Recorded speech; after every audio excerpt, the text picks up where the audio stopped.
Hi, my name's Sean with Sharp Detailing, based out of Inland Empire. I'm here today detailing a boat. I don't know if it's a detail or a wash. You can tell me down there in the comments. What do we have in the works today? Washing, detailing this boat right here? Yeah, basically it's wash/detail.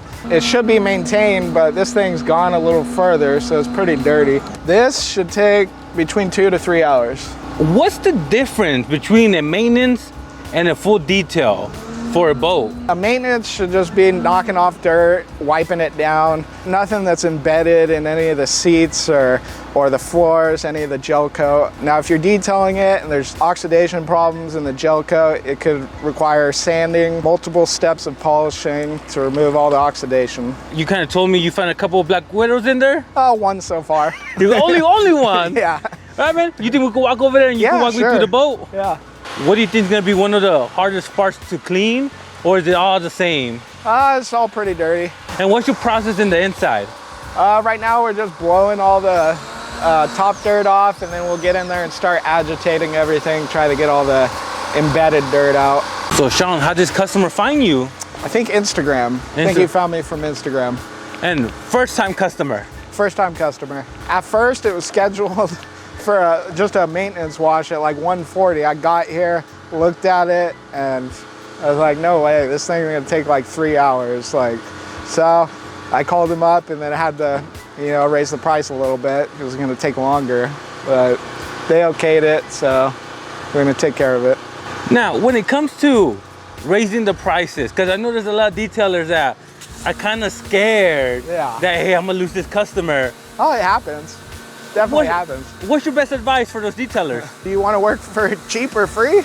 If you want to work for cheap, then don't raise the prices. You got to put a lot of work in, and especially when they're this dirty.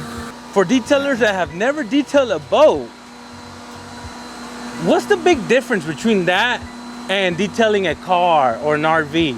Or there's no real difference? Gel coat's definitely a little different. If you're working with it, polishing, sanding, it's a little harder than clear coat, so you can't burn as easy as clear coat. Other than that, I like doing boats, better. This one, not so much. It's pretty dirty. When you go in there, is the extra slippery? Is there a lot of tight areas? Anything different? I mean, it's not that slippery. There's storage underneath. This one has a little bathroom on the inside, so we definitely inspect that area, make sure there's nothing going on in there. Make sure it's just dust. If there's anything going on, most of the time we won't touch it. All right, man, almost 2 hours in already. Where you at? We're just rinsing down footsteps right now. All the gunnels, bait wells had dirt and filth in it.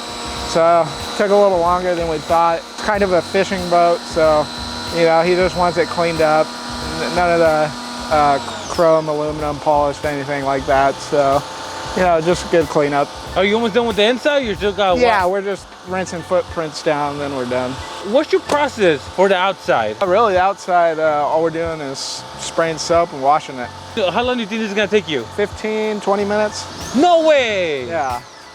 How come it took so long on the inside? The inside was a disaster. Yeah, not the outside? We just move on the outside? I mean, it needs sanded and polishing, but we're not gonna do that. We're just, washing it. On the interior, the bait well was full of dirt. The front end has a little container that pops up. That was filled with rust and all kinds of crap, so, it takes time. All right, Sean, what are the finishing touches you're doing? Just wiping down the black trim, because there's oxidation on the boat. So it goes down and gets on the black trim and makes it look like junk. So just wiping it down. And I saw you put tire shine with a spray. Hey, that's becoming more popular. Yeah. Why do you think detailers like it, and why do you think detailers don't like it? Well, I think people like it, or detailers like it. It's quicker, more efficient. And then lots of times on the trucks, they'll get tire shine in the treads. If you're using a brush, then they're gonna fling all over the place. If you shoot it with an air gun, it's not gonna fling. Why they don't like it, you can get overspray over the car. You kind of gotta figure it out. Yeah, I pick and choose. A boat like this, I'm gonna shoot it with a the gun. Higher end car when I'm doing a ceramic. Sometimes I'll spray it if it's not windy, but if it's windy, then I'll just wipe it on. All right, Sean, so you just finished. How did it go? It went decent, you know. The boat was really dirty, so we tried to clean it up the best we can with the amount of hours we had to put into it. I did talk to them and manage their expectations. They were happy after the details, so you know, that's what matters the most. So something happened to you that's common to detailers. They called you saying it's not that bad. You gave them a not that bad price. Yeah. You showed up. It was bad. Yeah, definitely. So how did you set those expectations to the customer?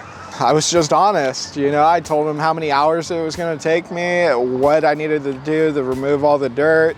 Just communicated with them, you know. It's pretty easy. And were they okay with it, or were they a little hesitant about it? Because you did raise the price, right? Yeah, I raised the price. You know, she seemed fine with it. It wasn't that big of a deal. So what do you think? Was this a maintenance or a detail? Drop it down below. And how much would you charge? I'm curious. If you want to see more content, don't forget to like and subscribe.